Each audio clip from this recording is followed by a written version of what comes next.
Hello there. This is Elvis, the ultimate fan channel, the global Elvis community fan channel. She's right. Are we ready for some Elvis fun? I hope we are.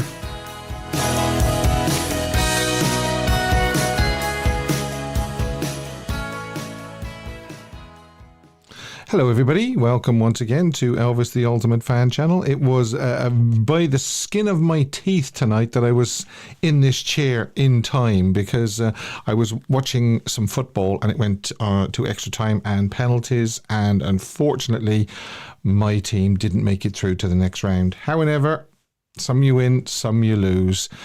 This isn't a football channel, so I'm not going to talk any more about it. Don't worry. But what I am going to say is welcome once again to Elvis the Ultimate Fan Channel. What do we have for you? Well, we have topics. 2 topics tonight. Yes, we have Elvis Looks, or Elvis's Looks, and plus Graceland Sale update. So, hi everyone. I want to see all of you of it got appointment at 2:10. I don't know what that means. Have I missed something? It's Oscar night tonight too. Yes, that's right. It is Oscar night tonight. Yes, so good luck to all the people that are nominated for Oscars. Yes. Oh, Dylan says, don't forget, we've got Dylan's Elvis tale. So yes, so we've got Dylan's Elvis tale. We've got a topic. We've got This Day in Elvis History, a very interesting This Day in Elvis History. Underrated Elvis song, a song I wish Elvis had recorded. Caption this photo, which is always a lot of fun during the week. The smoking hot photo, which has sort of now become the swooner. That's what we've renamed it, the smoking hot swooner. And lots of other things. Oh, hidden Elvis as well. I will give you 4 clues through the show, and you've got to tell me what it is or what you think it is. Is it a song? Is it a Elvis place? Is it an Elvis movie? Is it a something to do with his life and career? So that's coming up as well. Thank you very, very, very much to everybody that's given me nice messages throughout the week and all that. You will be able to call later on and get yourself into the Discord queue now if you want to speak to me. Or you can also call me on the telephone number that's on the screen, or the Messenger or WhatsApp. If you use Messenger or WhatsApp as well, you can call me on that. I don't know what else to say apart from we've probably got to do the very first one of these. Hidden Elvis. Clue number 1. So let's go straight into Hidden Elvis and say that the first clue is February 7th, 1961. Okay, so if you want to put that with the very, very first clue and put it with the other 3 that's coming up in a few minutes. You probably won't be able to tell me what it is yet. And even if you do, don't hold off because what does that say there? Yes, you can buy Super Thanks using the link below. You can buy me a coffee using the link below or the QR code, or you can use the link below as well. And you can also send me a super chat as well if there's anything you particularly want me to see, because they're highlighted in the chat and I won't miss them. So right. I wanted to say this as well before we go to the quiz. Elvis's former Los Angeles home lists for $24.5 million. Now, thanks to Paul Gansky and Joan Gansky for this. Yes, Hillcrest is on the market again. It hit the market on Friday for $24.5 million. Now, I should have something here. I think I'm not very well prepared because of the football. I do apologize. Located in the high-end neighbourhood of Truesdale Estates, you can say it both ways, I believe, the part modern, part French Regency home was designed in 1958 by architect Rex Lottery. Elvis bought the home for $400,000. The asking price is nearly $1 million less than it was sold for in 2019. property record show. The owner who bought the property using a limited liability company couldn't be identified. The 5,300 square foot house sits in 1.1 acres lot and is perched on a promontory, giving that's like a rise, giving the property views extended from Los Angeles all the way to the Pacific Ocean. Wow. The home mixes original details like skylights and coffered ceilings with modern updates, including new appliances and flooring. There are 4 bedrooms and 5 bathrooms, and several of the bedrooms have sliding glass doors that lead to the backyard. Listings and the photos show. I'll show you some of those photos in a minute. In fact, much of the home seamlessly connects to the outdoors with sliding glass doors found in the kitchen, the dining room, and the 2 living room areas. Outside there is a pool and a hot tub surrounded by a patio with lounge chairs, and on both sides the patio greets grassy lawns. Now, let's have a look at some of those photos and we can feast our eyes on this. Of course, that's the front entrance. Beautiful, beautiful hillcrest. There's an interior shot. As you can see, a lot of it is glass that leads out to the gardens.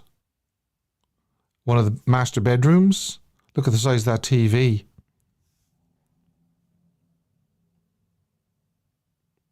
And there's the outside. Notice there's a little weed growing in the corner there of the guttering. I'd pull that out straight away. If we all clubbed together, if we all gave $1, I'm sure we could afford to buy Hillcrest. I don't know why it keeps going on the market. If I was wealthy enough to buy it, I'd keep hold of it. I would just keep hold of it. Right, so I think Dave and Chris are in the building. I'm not too sure. I haven't had a peep too much at the chat yet, but I'm sure they are in the building. They're going to help me moderate this quiz. And it is, well, we had so much fun last week doing the Name the Elvis location that I wanted to do it again. Yes, there's Chris. Hi, Chris. Anybody seen Dave yet? Rebel Vegan says, same, Steve. Yes, I know what you mean, Rebel Vegan. If you had the money, you'd just buy it and hold on to it forever. So here we go. I'm going to show you 6 photographs, and I'm going to pick. We don't do black very often, do we? So I'm going to do black ink tonight. Right now, I'm going to show you 6 locations taken, and Chris says no, I've not seen Dave yet. Okay, so it's just me and you then, Chris. Right, and you've got to tell me where this was, the photograph was taken, and this is the first one. Where is photo number 1 taken? Now,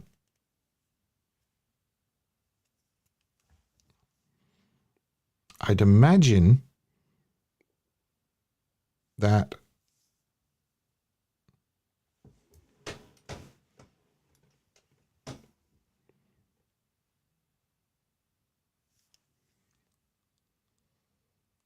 what about white ink for Fulham? Yeah, I know. Right, so it looks like it's Dylan, because Dylan was the first person to say Studio B. Tanya says the Sun Studio. No.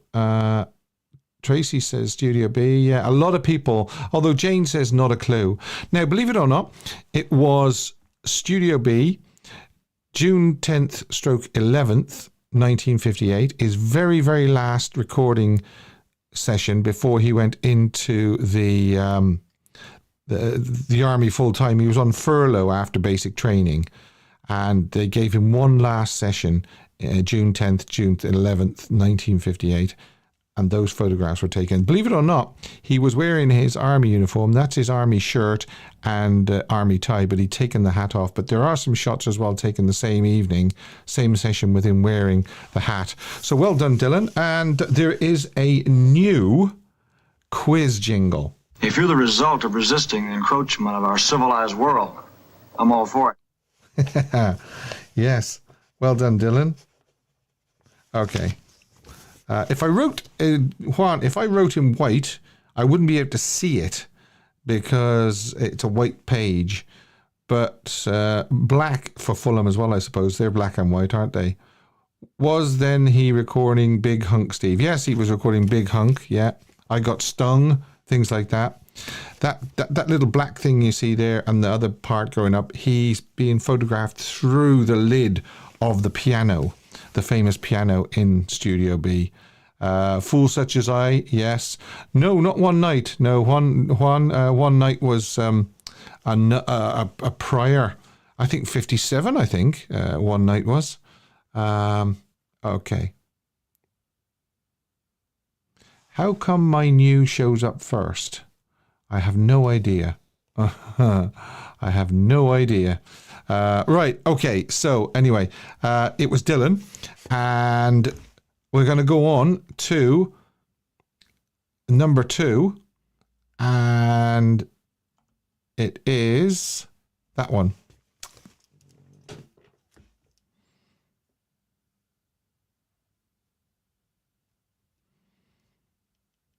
You don't often see Elvis with a tie, no. Honeysuckle Rose says, Vincenzo, your name came up second. Okay.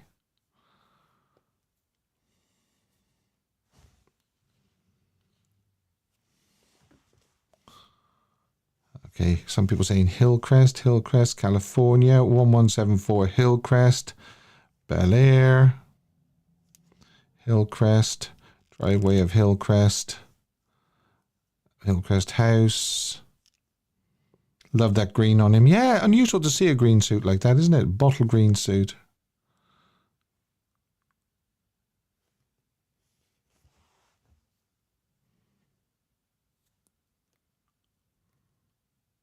Hi, Brent. He says, better late than never.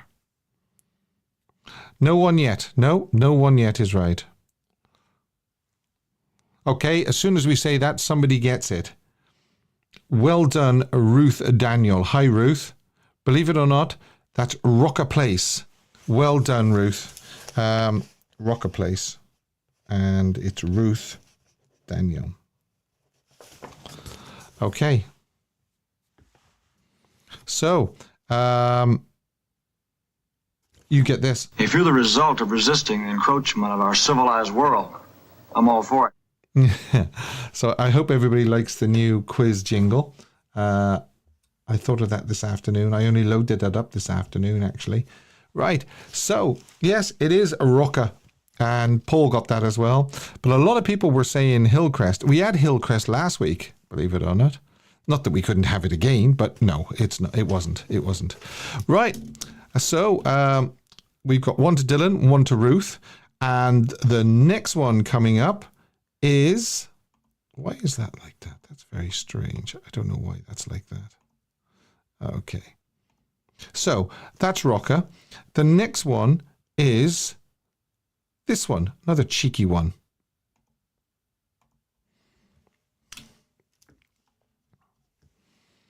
Where was that taken?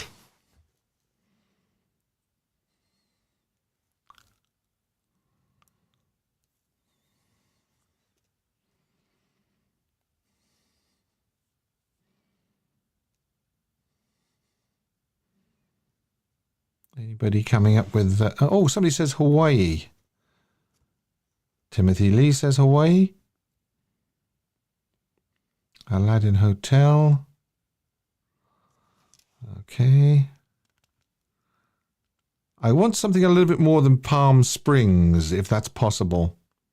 Somebody else says Bellagio.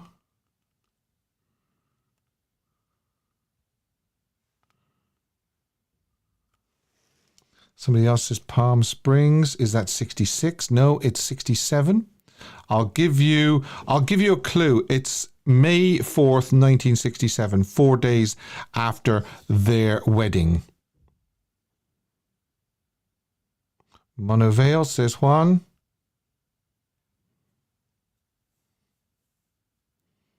Palm Springs, California. No, I'm still looking for a little bit more, believe it or not.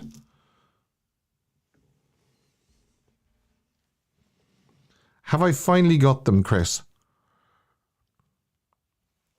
Chino Canyon. Okay, finally, somebody has got it. Well done, Susan. Susan S says Ladera Circle, and that's what I was looking for. Yes, Ladera Circle. Palm Springs, yes, but I was specifically looking for Ladera Circle. So the honeymoon, the honeymoon house. And Ruth has got it as well. Ladera Drive, Palm Springs. I think it was Ladera Circle. But anyway, Susan, well done, Susan. Susan S. And you get this. If you're the result of resisting the encroachment of our civilized world, I'm all for it. Okay, does anybody know what movie that's from, by the way, that jingle? As I say, I only picked it this morning, or this afternoon. Loaded it up for you. Satnin says, clap, clap to you, Susan. Well done, Susan. Yeah, Ladera. 1350 Ladera Circle, actually. But like as I say, I will accept just Ladera Circle. Right. So, yeah, that's right, Jane. And Jodie Duggan, Harem Scarum. That's what that jingle is from. This. If you're the result of resisting the encroachment of our civilized world, I'm all for it. Vincenzo says, I'm not good at locations, got to study, Steve. Okay. So yeah, that's from Harem Scarum, that jingle. Right. So next one, and you can tell me where this picture was taken. Elvis locations.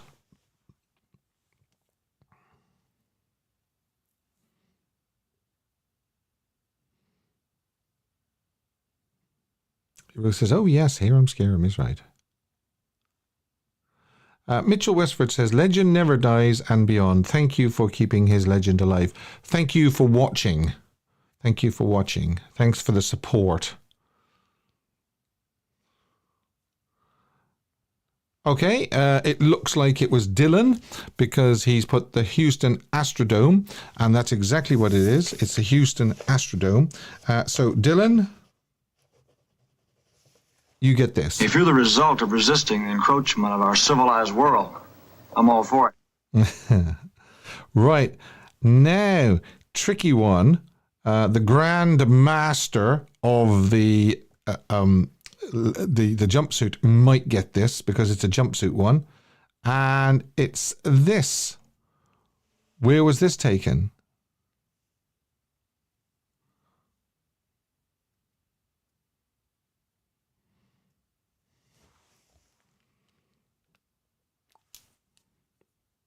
It's the rainfall suit. Yeah, it is a rainfall suit. Satnin says, nice. Dylan, nice one. Somebody says, no idea. Oh, Danielle. Hi, Danielle. Pontiac Silverdome, Memphis, MSG. Den for you says Pontiac, Michigan, Cincinnati. But it's that man again. It is, New Year's Eve 75. Dylan, well done, Dylan. And you get this. If you're the result of resisting the encroachment of our civilized world, I'm all for it. Right. Final Elvis location for this week, number 6. Where was this taken? Now, there. Karen says not a clue, but I think that's from the one prior to this. Pontiac, Michigan. The Silverdome, yes.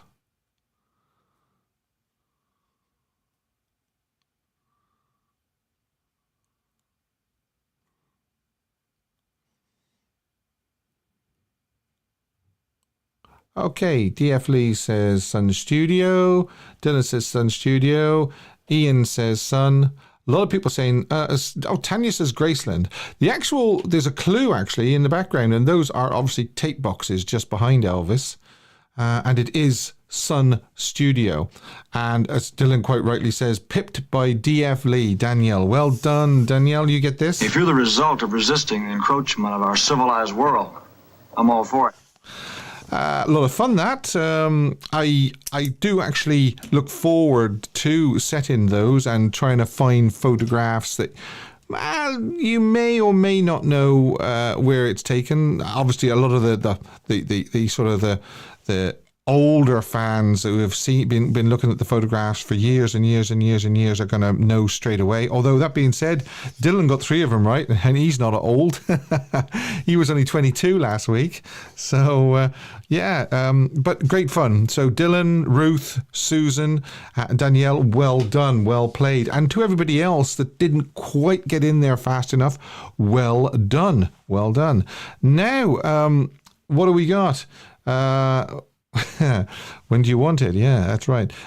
We've got the topic, and it's the first topic of 2. Okay, so bear with me, and then we're going to do a poll as well, which is going to be quite interesting as well. And I'll tell you why I chose this as a poll when I tell you what the poll is. Right, so. Woman pleads guilty to plot to sell Elvis Presley's Graceland home. And this is from the Associated Press. A woman has pleaded guilty to a federal charge accusing her of concocting a brazen plot to defraud Elvis Presley's family by trying to auction off his Graceland mansion and property before a judge halted the mysterious foreclosure sale. During a change of plea hearing, Lisa Janine Findley, pleaded guilty to a charge of mail fraud related to the scheme. She previously pleaded not guilty to the 2-count indictment, which also includes a count of aggravated identity theft. When asked by the judge if Findley was admitting guilt and accepting responsibility, she said yes. Findley of Kimberling City, Missouri, falsely claimed Elvis's daughter borrowed $3.8 million from a bogus private lender and had pledged Graceland as collateral for the loan before her death in January 2023. Prosecutors said when she was charged in August 2024. She then threatened to sell Graceland to the highest bidder if Elvis's family did not pay a $2.85 million settlement, according to the authorities. Findley posed as 3 different people, allegedly involved with a fake lender, fabricated loan documents, and published a fraudulent foreclosure notice in a Memphis newspaper, announcing the auction of Graceland in May 2024. You've got to admire her. She had a lot of nerve, didn't she? In May, a public notice for foreclosure sale of the 13-acre estate said Promenade Trust, which controls the Graceland Museum, owes $3.8 million after failing to repay the loan. And then Riley Keough inherited the trust and ownership of the home after the death of Lisa. Ms. Keough filed a lawsuit claiming fraud, and the judge halted the proposed auction with an injunction. A judge stopped the sale after Elvis's granddaughter, Riley, sued. Experts were baffled, and I'm baffled as well, by the attempt to sell off one of the most storied pieces of property in the country using names, emails, and documents that were quickly suspected to be phony. After the scheme fell apart, Findley tried to make it look like the person responsible was a Nigerian identity thief, prosecutors said. Findley will be sentenced on June 18th. She would have faced up to 20 years if convicted, but she's expected to receive a lesser charge and sentence because of the plea deal.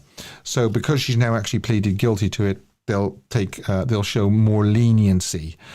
And that's a strange one. I don't know what everybody thinks about that. I mean, there's nerve and there's brass neck, and then there's that scheme, really, isn't there? I mean, you had to have some nerve to try and pull that off, I believe, anyway.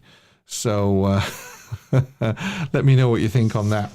And another thing that just crossed my mind during the week was I was looking at the I was looking at these, believe it or not. Here it is. It's this. It's the thread that we have on Discord. And as you can see, we post Elvis pictures of the day and then people vote on them. They give a heart for their favourite. And then the one with the most heart is the winner, which I announce the next day. And I was looking through those, and I wanted to ask this question. I asked the question of myself, and I'm going to ask the question of you now as well. And what it is how important were Elvis's looks to his success? That's what I wanted to ask. The question occurred to me, as I said, while I was scrolling through the Elvis Pictures of the Day thread on our Elvis Discord channel. How important was it that he was so very, very handsome that it was instrumental to his success? In other words, if he hadn't been as handsome as he was, would he have made it as far? Do you think it made any difference to just how phenomenally successful he became? I'd love to hear your views on that. So you can call in on the number on the screen. You can use the messenger, or you can use WhatsApp. And we're going to do the poll. And the poll is this. I was listening to a lot of gospel Elvis this week, and I thought I would ask,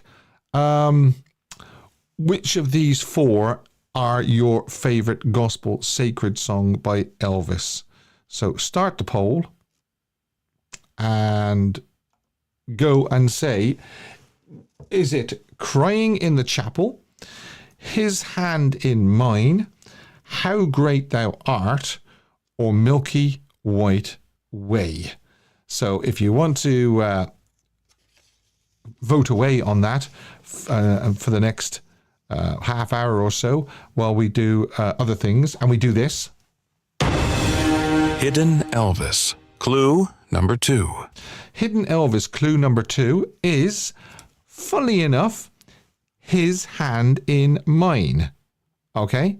That kind of ties in a little bit with the poll, doesn't it? His Hand in Mine. Now, without further ado, it's time once again for Dylan's Elvis Tale. okay, so I've got to really make sure that I do this, and then I've got to say, hi, Dylan. Oh, that was quick. I didn't even hear a jingle. Yeah, I played the jingle. I did. That was When you rewatch the show, or this part of the show, you'll see that I did play the jingle. that is weird. I just came on the Discord and you said, "Hey," and I went, "Hello." That was unusual. Right. So, what will I ask you first? Will I ask you what you'd have voted on the poll? Yeah. Right. Crying in the Chapel, His Hand in Mine, How Great Thou Art, or Milky White Way? How Great Thou Art by a Million Miles. Oh, right. Okay. I'll tell you at the end, but I think you'll probably know what mine was because I'm always going on about it. But I will tell you at the end what I would have voted for. Mm-hmm. Right, young man. Dylan's Elvis Tale. Right. So I am very much looking forward to this tale, and I know what it is. I made it. Yeah. Okay. So, Elvis only ever rejected 2 jumpsuits that I know of. Mm-hmm. In all the times that Gene Doucette, who designed these 2 suits, designed the suits, these were the only 2. So first of all, we have what's known as the Zodiac suit.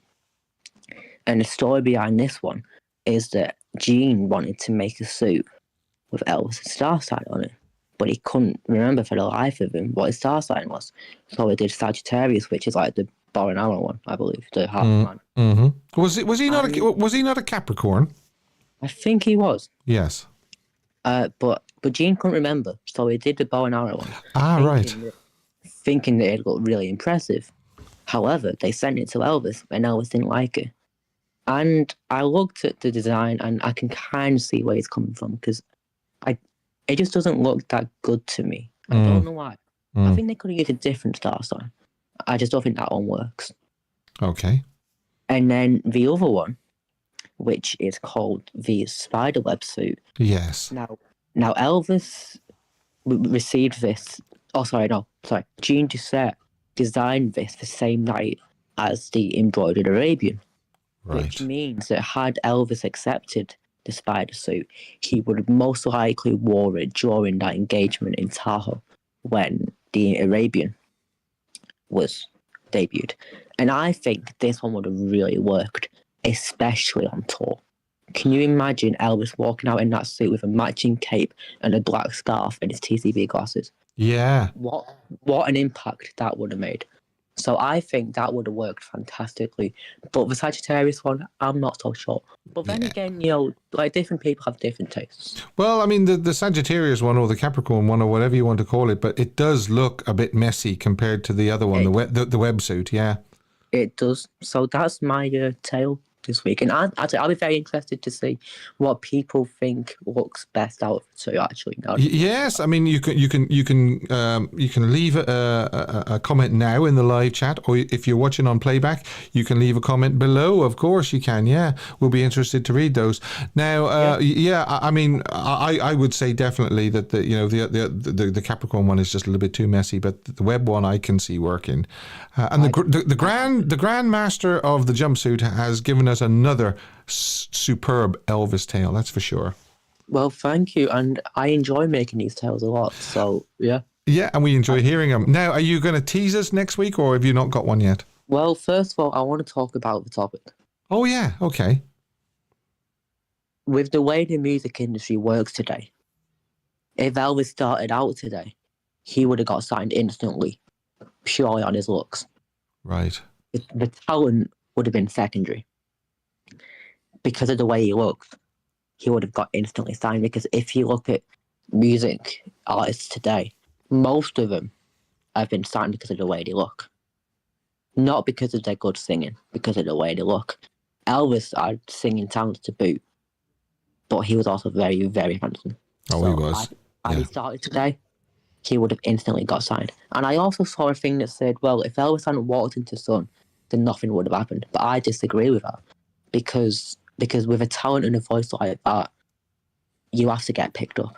It might have taken a little bit longer, but I think he would have got picked up at some point in his career. But I wonder where he would have gone. You know, I mean, he had to start somewhere, and obviously that's where he started. He started in Sun, didn't he? Mm-hmm. Everybody starts somewhere. Yeah, that's for sure. That's for sure. Right, but I mean, if he hadn't been so good looking, would it have hampered his career? That's what I mean. No. The voice, the voice was still there. The charisma was still there. His personality was still there. Yeah. If he wasn't a good singer, he wouldn't have got picked up. I don't think. Right. But obviously, he was a fantastic singer. So. And what do you think about this this update on the Graceland Sale? Then did she have some nerve? Didn't she? She really did.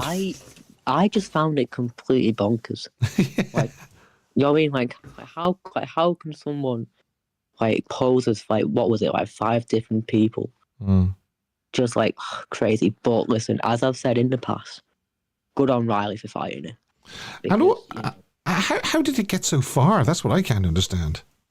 I have no idea. But listen, it's stopped now, and that's the main thing. And Graceland is here to stay for a very, very long time, I imagine. But we'll be very interested to see how much she gets, how you know what the punishment is. Obviously now she's pleaded guilty. It'll be a lot lesser, but it'll be interesting. It'll be interesting. So you asked for me to tease the tale for next time. Yes. And I'm going to leave you with this: Brian Wilson. And that's it. Okay. All right. Brian Wilson. All right. And I'll play the jingle now. All right. I definitely played it. I'm going to play it again. Cheers. Thank you. Bye.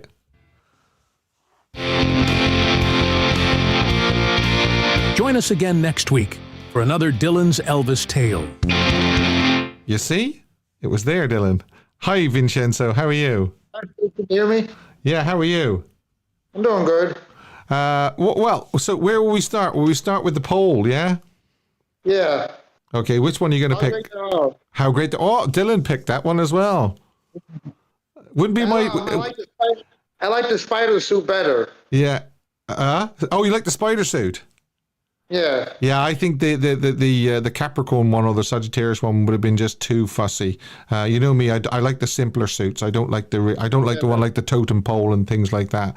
And what do you think about your one trying to sell Graceland? Oh, she had a lot of nerve.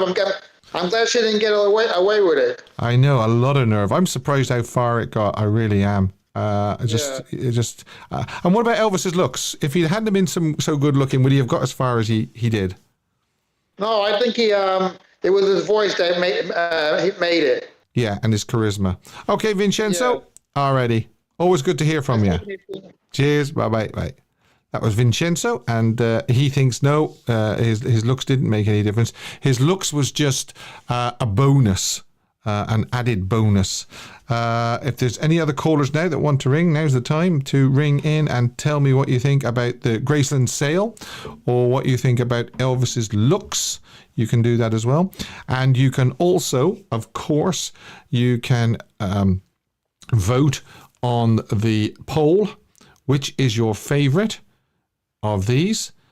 Crying in the Chapel, His Hand in Mine, How Great Thou Art, or Milky White Way. And without further ado, we go to our next caller, and it's Brent. Hi, Brent. Hey, Steve. How you doing, my man? I'm doing really well. So what do you think of Dylan's tale? It was very interesting, wasn't it? I didn't know about those suits. No, first of all, it's funny because a lot of people think, well, you know, Dylan kind of is loosely connected to like all of us in this YouTube kind of creator community. And they're like, oh, it must be great. He gets to learn from you guys. I'm learning from him. Yeah, exactly. Yeah. What am I teaching him? Yeah, that's for sure. I mean, I didn't know about the spiderweb suit. So there you go. After all these years. I know. And I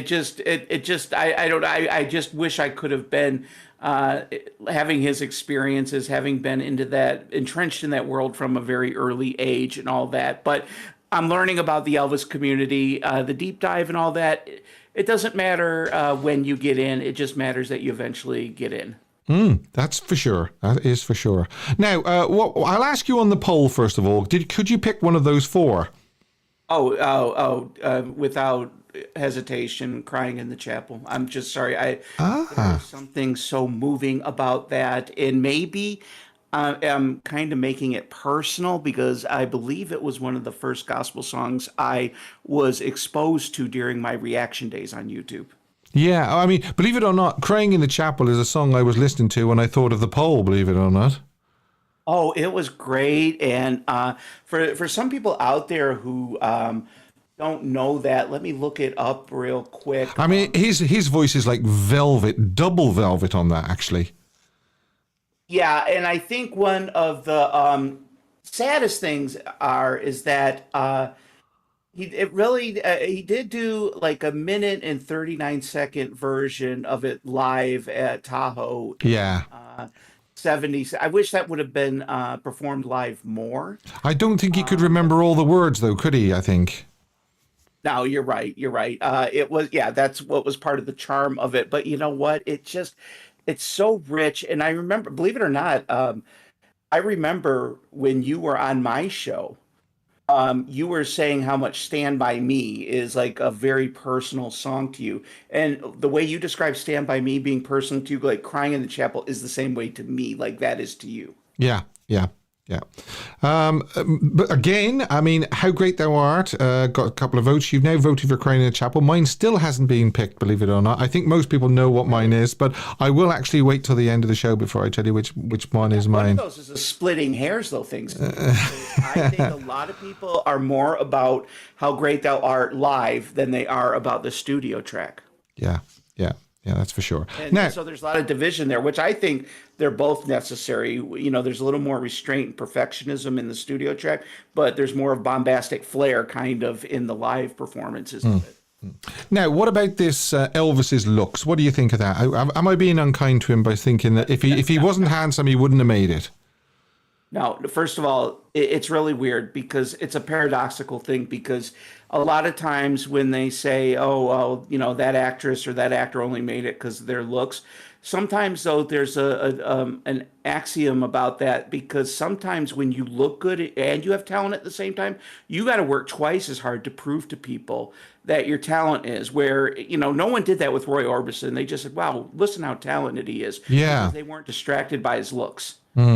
And Elvis had the goods. And sometimes when you're very attractive at that, you almost, it's sort of like when you ever watch movies, those great acting moments when a handsome boy actor really gets his hands dirty and proves to the world that he can actually get gritty and work it. They sometimes have to try harder to prove their talent because you're automatically thinking that looks got them through the door. Elvis had both, and that doesn't happen all the time.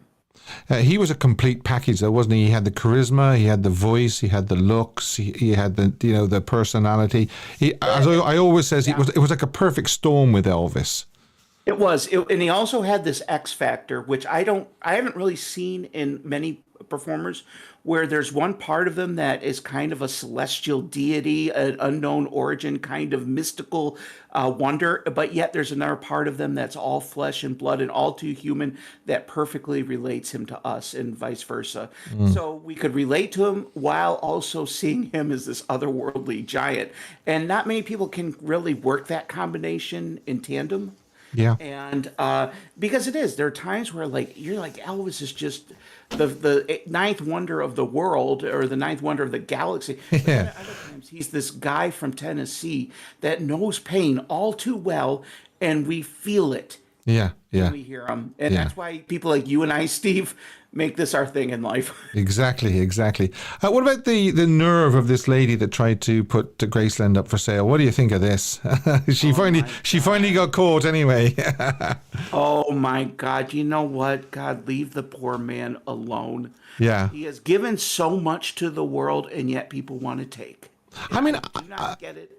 I'm flabbergasted that she thought she could even, carry it off. I mean, the audacity of it, really. 3 times that I didn't get away with it. So I'm joking.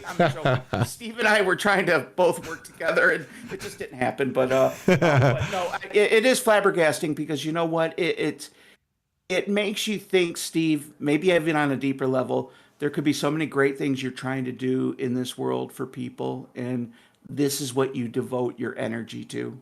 Yeah. Something hideous like that. It's amazing, really, isn't it? Yeah, amazing. But anyway. Right, listen, great show. And thank you again for making this. This is an American term. I'm calling this the NFL Sunday of the Elvis world. Because the NFL owns Sundays in America. Well, this in the Elvis world, you have not just created a cool show. I always tell people this show defines Sunday. Thank you. Very, very, very kind. Thanks, Brent. Thanks, Steve. Cheers. Right. Bye. Right. Okay. So that's what more can I say? Always a great call from Brent. And we move on. To this gentleman by the name of Mark. Hi, Mark. Hi, Steve. How you doing? How are you? Oh, your voice is back.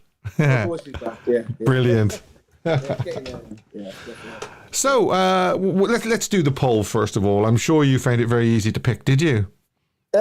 Not really, no, for this one. I like them all. There was 2 for me. I just picked How Great Thou Art over Crying in the Chapel. Right. How great Thou Art to me, I know everybody would love the 70s version, which I do love, but I still love the original on the album. Yeah, I mean, I didn't make it clear, but these are obviously are the studio cuts.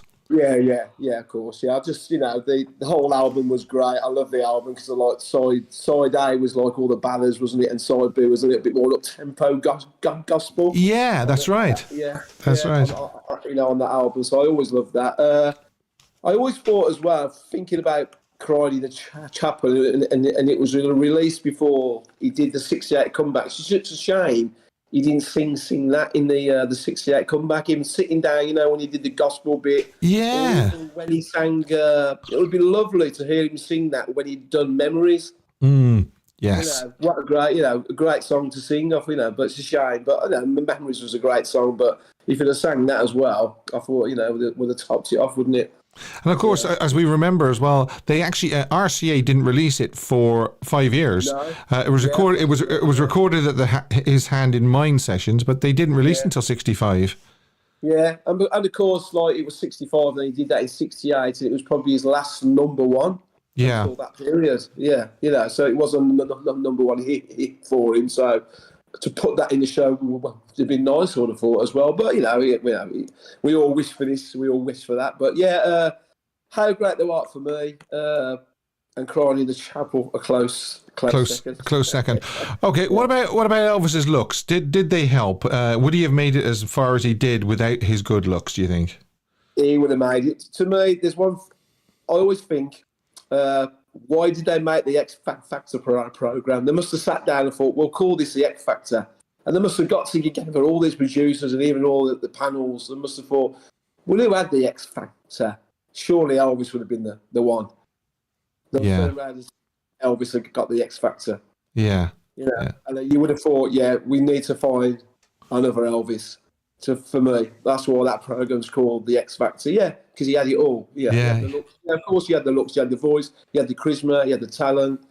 He was the package, and no one had the package like Elvis. And that's right. Had it in the 40s or the 50s until he came along, and no one has had the package since.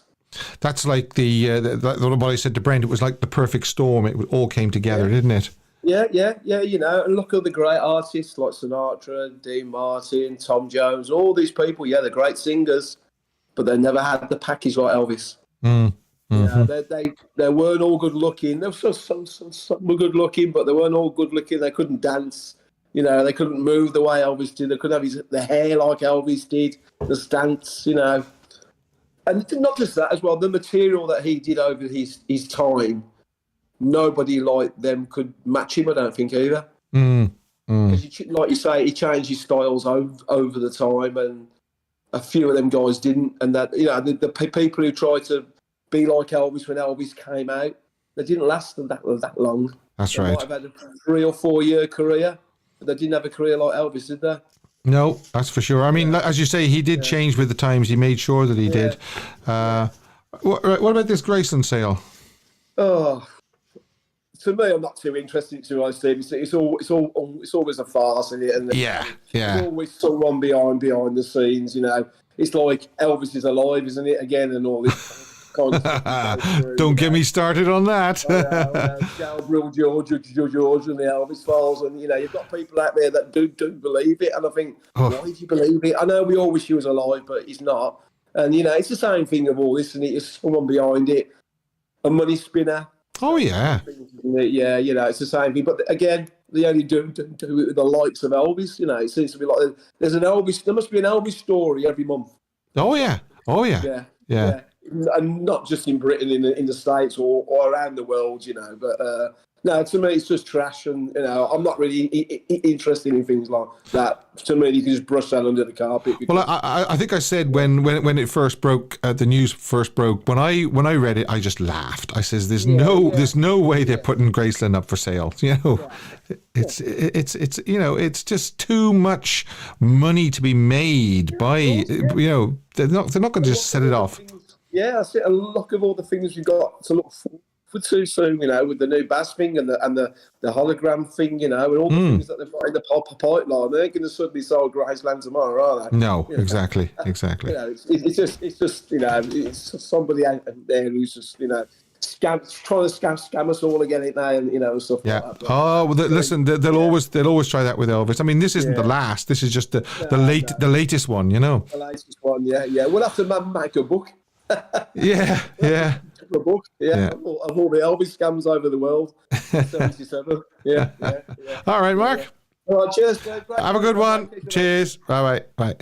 And we move on and we say hi to Ian. Hi, Ian. How are you, Ian? Hello. Hello. All the way from Scotland. Very good, actually. Very good.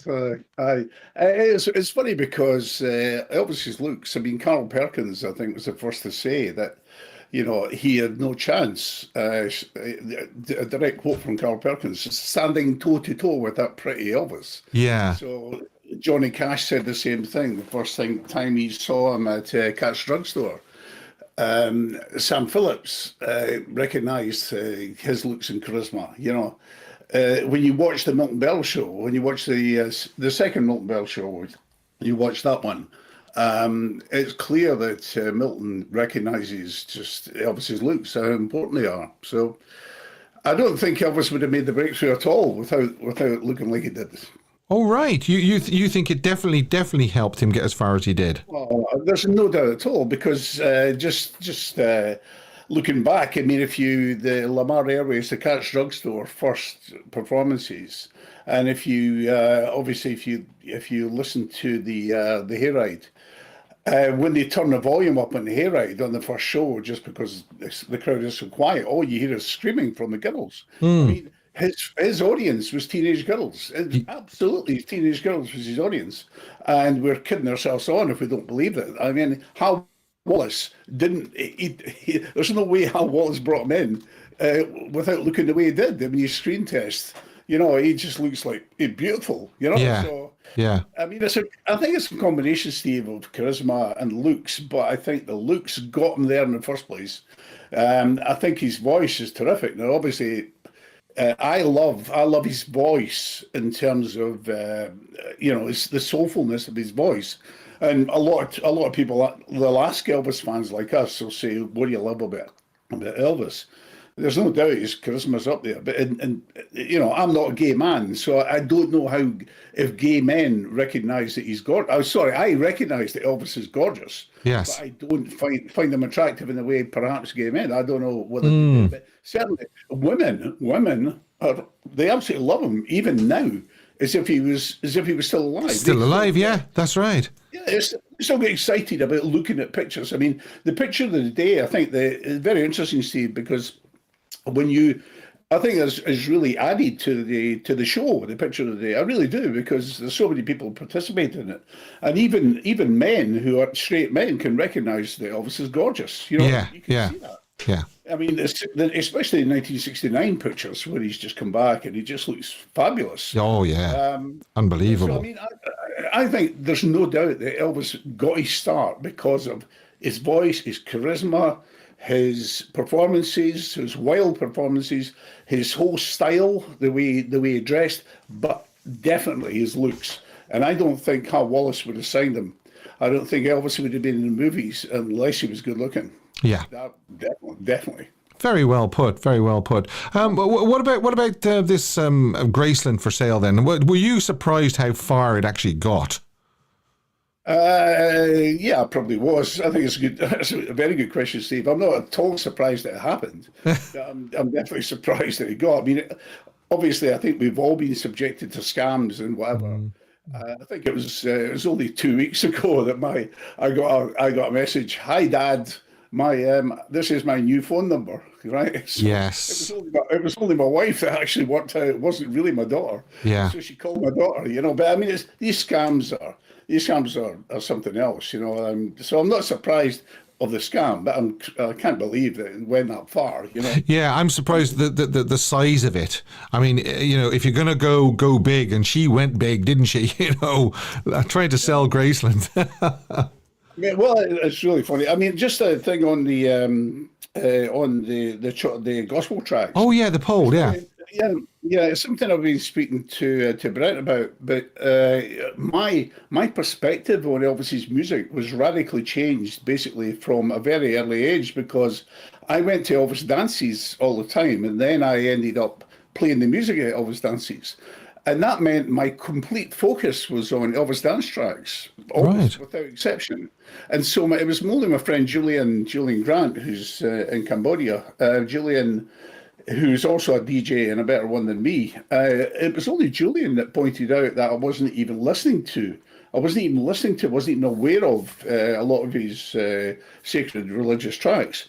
So to me, in terms of the purity of his voice, I mean, obviously I love How Great Thou Art, the live versions, but Milky White Way to me is the most perfect example of Elvis's post-army voice. I mean, it's absolutely beautiful. Well, it was recorded at the same session as Crying in the Chapel and His Hand in Mine as well. Yeah. Yeah, but his voice is so. I mean, obviously, the later shows where he was doing How Great Thou Art. I mean, the first live album I bought was live in Memphis, '74. Oh yeah. With my paper round money, and hearing How Great Thou Art then was tremendous. Yeah. So There was just one thing I just occurred to me about. Somebody's just asked me by message. Yeah.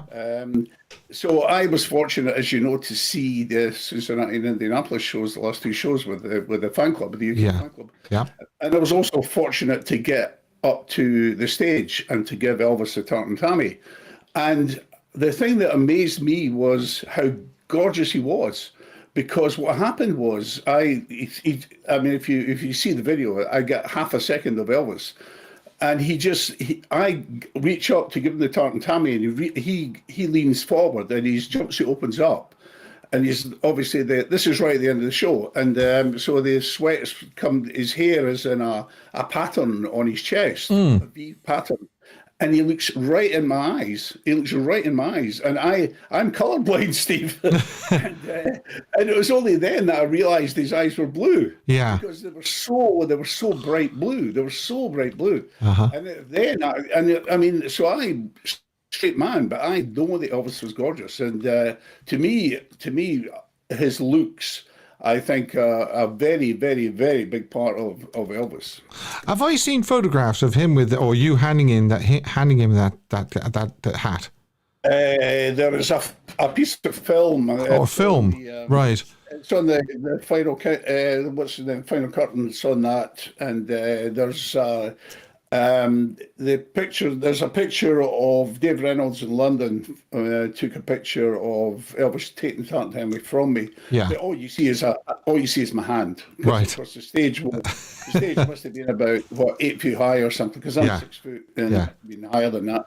But and then there's a picture that I think a lot of people have seen of Elvis with the Tartan Tammy in his right hand and his left hand in the air with a picture. He's also got a picture, but that's Indianapolis. Yeah. But you locked eyes with Elvis. That's something that I didn't do, unfortunately. I would have loved to have just for a second to have seen Elvis in the flesh. Oh, I didn't even get a second. If you look, if you watch the film, I only get half a second of Elvis. That was great. All right, Ian, it's always a pleasure. Lovely call from you. Great. Thanks very much indeed. All the best. Cheers. Bye. So there you are. Yeah. Just make sure that's closed. Thanks. Great callers again this week. That's probably it for this week, is it? Unless you still want to join the queue. I'll just give you a reminder about the poll. That one of the things we were talking about was which is your favourite of these four gospel. And I've just realised I've missed the E off the in Crying in the Chapel, but you know what I mean. So Crying in the Chapel, His Hand in Mine, How Great Thou Art, or Milky White Way. And the reason why I wanted to run that as a poll this week was because I was listening to Crying in the Chapel. It came on my my playlist when I was driving home from work one evening. And his voice is just like velvet in it, as it is with a lot of other Elvis songs as well, velvet. And I thought, well, let's throw another three in and see, throw those three in, and that'll put the cat among the pigeons, so to speak. His Hand in Mine, How Great Thou Art, and Milky White Way, and I'll see what people vote. So we will do that. We'll close that. I'll let it run for a few more minutes because I can see actually there's quite a few votes still coming in, and actually there's a few more votes than normal, so obviously that's piqued a little bit of interest to people. But before we go any further, we've got this to do, haven't we? It's time now for This Day in Elvis History.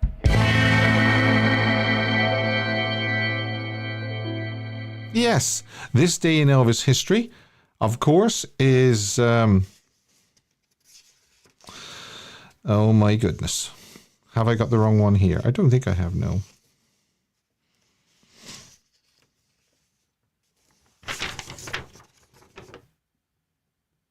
I think I have, actually, yeah.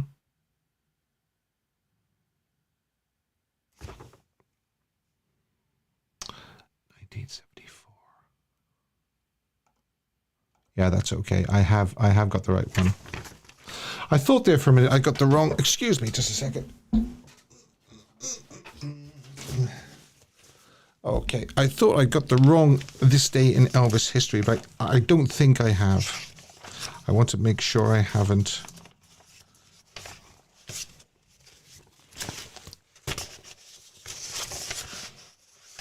No, it looks like I'm okay. Rushing, watching the football and then rushing isn't a good thing. Okay, so here we go. This day in 1955, we have Elvis, Scotty and Bill performed twice this day. First at the U.S. Army Newport, Arkansas at 8 p.m. and then played the Porky's Rooftop Club, Newport, Arkansas at 10 p.m. Porky's, yeah. 1956, Elvis received a record when he had Elvis set a record when he had 10 songs in the top 100 at the same time. Elvis was stopped for speeding on Riverside Drive in Memphis. Later, between 5 and 6 p.m., he signed autographs at Bob Neal's record shop. And 1957, we've got Too Much, hit number 2 in the US and playing for keeps as well on the other side. 1958, of course, King Creole production. 1960, okay, we have Minnie Mae Presley being led to her car by Elvis's girlfriend, Priscilla, in front of his house as she prepares to see him off on a plane for his return to the US. Last photos before leaving his home in Germany. So he had it all before him then, didn't he? I'm sure Priscilla wasn't sure where this was going to lead. There she is giving him a wave off. I'm sure Priscilla didn't know what was ahead, put it that way. So you can just see Elvis's house behind Priscilla there.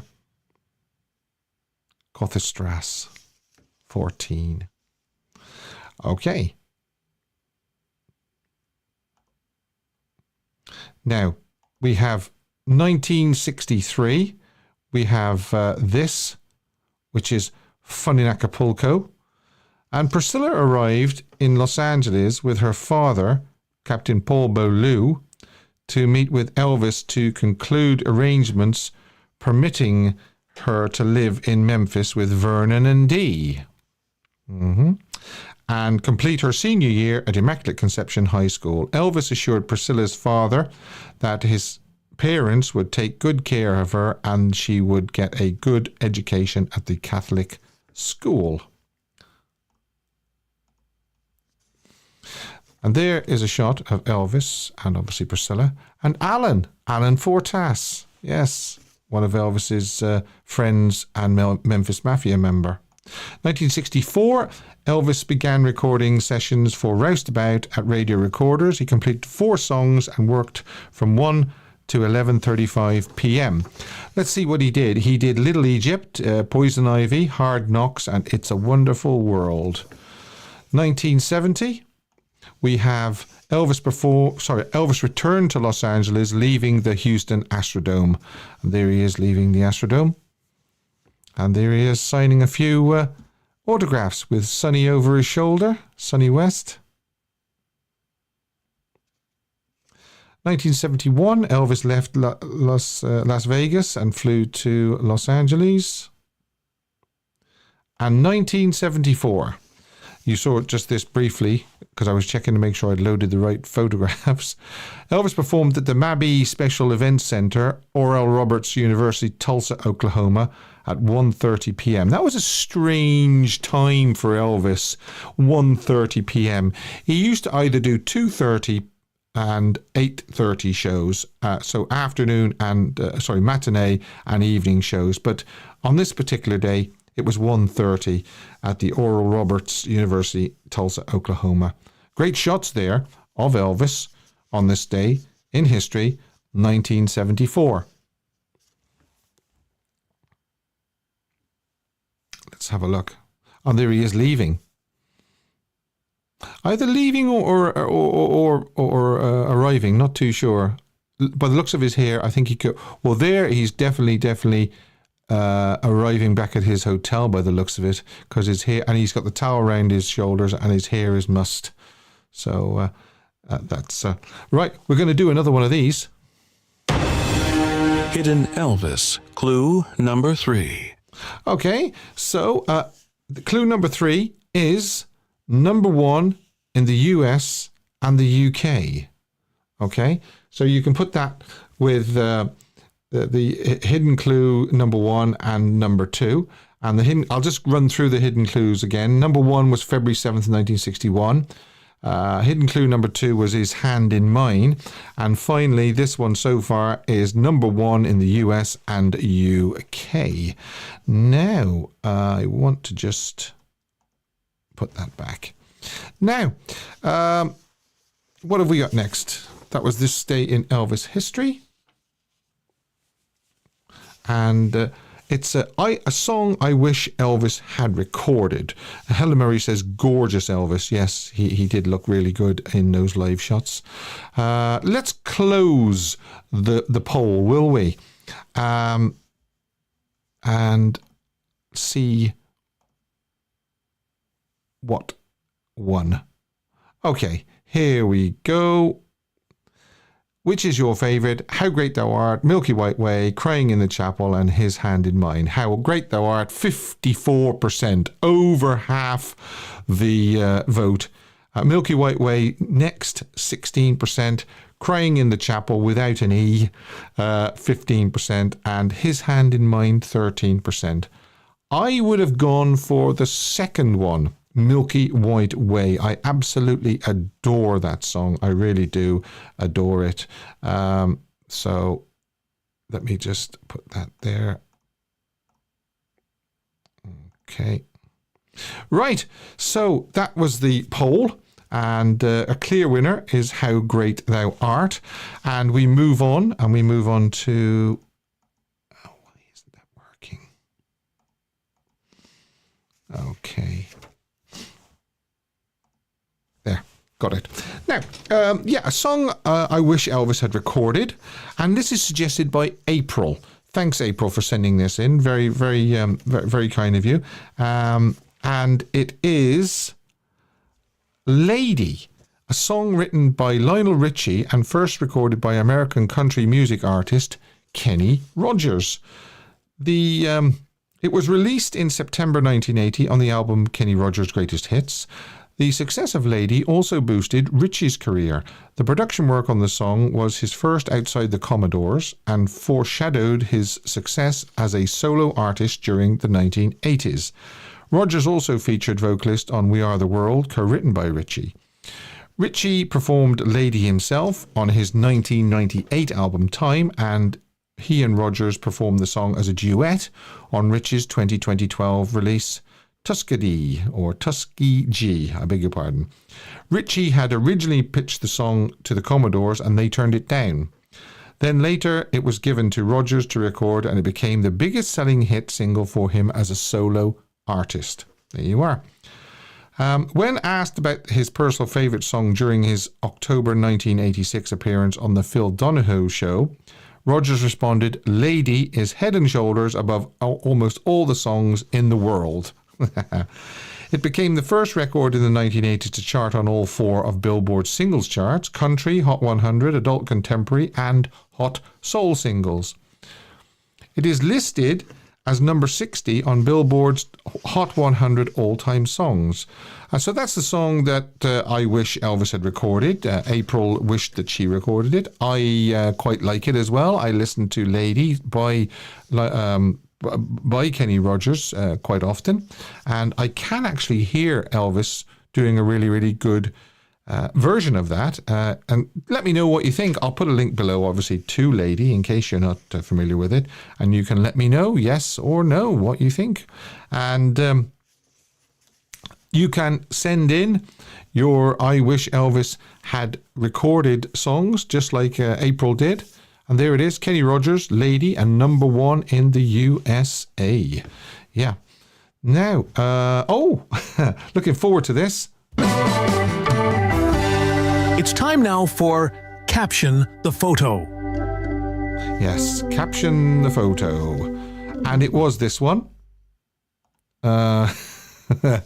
I've been looking at this photograph for years and I'm not 100% sure what was going on. So I thought I'll post it and see what people say.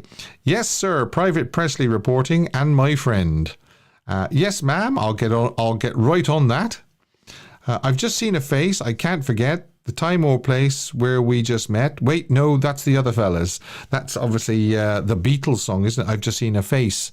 But the winner, as voted for by you, was Rebel Vegan. Congratulations, Rebel Vegan.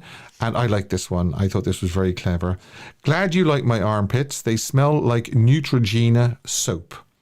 Yeah, we know that Elvis was a user of Neutrogena. It was one of his favourite soaps. And I must admit, I use it on occasion. It does smell very nice. So that's the winner, Rebel Vegan of Caption the Photo. And I've got next week's Caption the Photo lined up already, actually. So watch out for that on the Posts tab.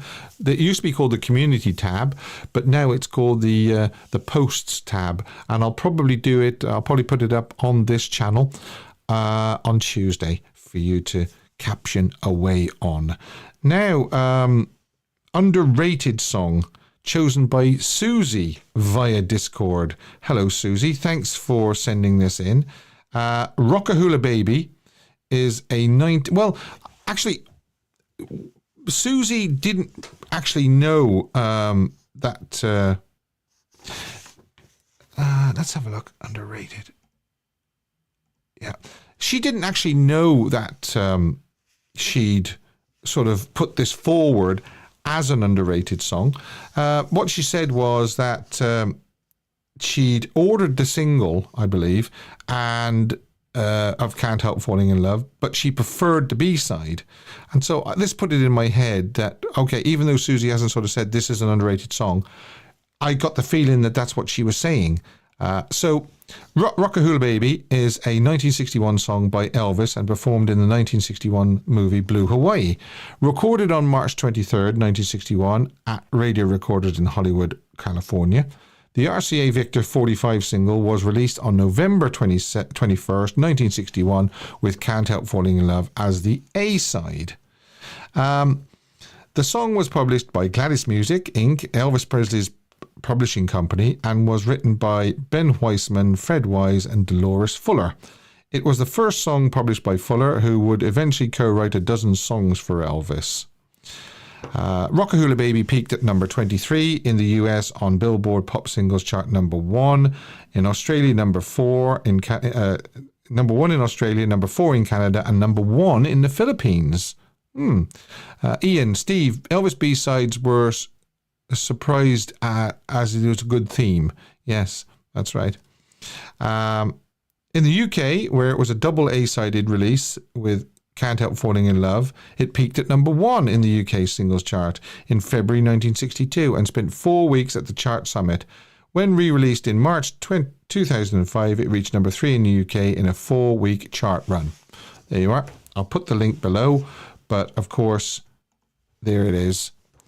A twist special, Rockahula Baby and Can't Help Falling in Love, by popular demand from Elvis's album Blue Hawaii. There you are. Great. So again, you should do a B-side up feature. Yes, what a good idea, Margaret. I should do that. That was the first record I ever bought, says Jane. Okay. Wasn't it a double A-side in the UK? Yes, it was, Juan. Yeah, you're quite correct. Great news, number 1 in the Philippines. I know, yeah, it's strange, isn't it? Number 1 in the Philippines, Rockahula Baby. The outtakes are funny as well when Elvis shouts at the top of his voice, hold it, hold it. So, yeah, I always love listening to Elvis outtakes, I really do. Right, you can send in your underrated Elvis songs as well. You can also, there is a link on our Discord. Yeah, here we go. Our Discord channel. If you want to join our Discord channel, please do. I forgot to leave a link for the Discord channel this evening with all the rushing and everything because of the football. But I will put one below later on. So if you want to join our Discord channel, you can. Right, we've got to round off this. Hidden Elvis fourth and final clue. Right. So, the fourth and final clue is lonely man. Now, after those four clues, is there anybody that can tell me what the hidden Elvis is this week? Let's have a look. Vincenzo likes the cover picture of Can't Help Falling in Love and Rock a Hula Baby. Wow, Paul, congratulations. You were right in there like a bolt of lightning. Surrender. And Pat Shepard says, Surrender, Lonely Man. Correct, because that's the fourth clue. Bossa Nova, Surrender. Edwidge, Surrender. Wow. Well done, everybody that says Surrender. Yeah, I wasn't sure whether anybody would get that. Jill says Surrender as well. Yeah. Stephen says Separate Ways I Feel was underrated. Send it in, Stephen, and give me your thoughts on it, and I can include it in the underrated. Tracy says Surrender as well. Yeah. Take one of Surrender had Elvis singing the high note a full octave lower. Yeah, it's interesting, that take one. DF Lee, Surrender. Yeah. Vincenzo says Surrender as well. So that's what it was. Yeah. Basically, it was released on February the 7th, 1961. It was at the His Hand in Mine sessions. It was number one in the US and the UK, and A Lonely Man was the B-side of Surrender. Jill says, it's my favourite song. Well, quite right as well. It's hard to beat that, isn't it? Surrender, it really is. Juan says, my fave too. Yes. EI 567 $2. It's Now or Never. No, it wasn't It's Now or Never, but it was around about the same time, but it is Surrender. Now, Smoking Hot, or what's been known as the Swooner. Are you ready for... Oh, he's so hot. Don't forget, okay, that you can send in a voice mail or a voice note or a voice recording for the Smoking Hot Swooner. So I don't have to play this one. Oh, he's so hot. So if you want to send in your So Hot or Smoking Hot jingle or Swooner jingle, you can send it to me. You can email it to me. You can send it to me as a voice note on WhatsApp, anything like that. And oh, he's so hot. The Swooner, So Hot, is this. Hard to beat 1969, isn't it? I think Ian was saying earlier on, I think it was Ian was saying 1969, when he looked so good. And look at the delight in the lady over his shoulder, just being in his presence, you know. I could never beat that, oh, he's so hot, with my accent. Yeah, it would be quite interesting hearing you say it in your Scottish accent, actually, Ian. Jill Brett, OMG, and a load of hearts. Jane, load of hearts. Yeah. Edwidge says sexy. Okay. Only he could wear a scarf like that, yeah, and not look odd or out of place. That is the perfect beauty, says Pat. Yes, Ian, it has nothing to do with looks, of course. Yeah, that's going back to the topic again, Elvis's looks. He rocks with those silk scarves, says Tracy. Yes. Debolishkus says... just 3 hearts. Yeah. He would be so shocked at how he is still loved. I'm sure he would, actually, Sharon. Yes. Look at his confidence. Yeah. Rebel says, I need a cold shower now. I've got a slightly different outro for you tonight as well. Listen to this. All right, let's wrap it up and get out of here. Let's wrap it up and get it out of here. So, obviously, thanks to everybody that... took part tonight, everybody that took part in the quiz. Thanks to Chris for moderating and Dave. I think Dave did come in late on. And thanks to the callers, great callers as always.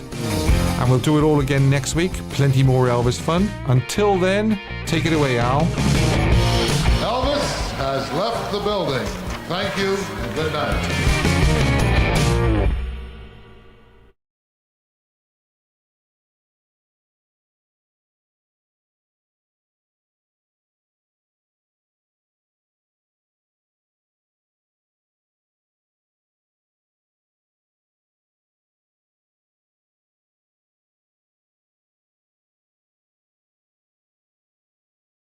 All right, let's wrap it up and get out of here.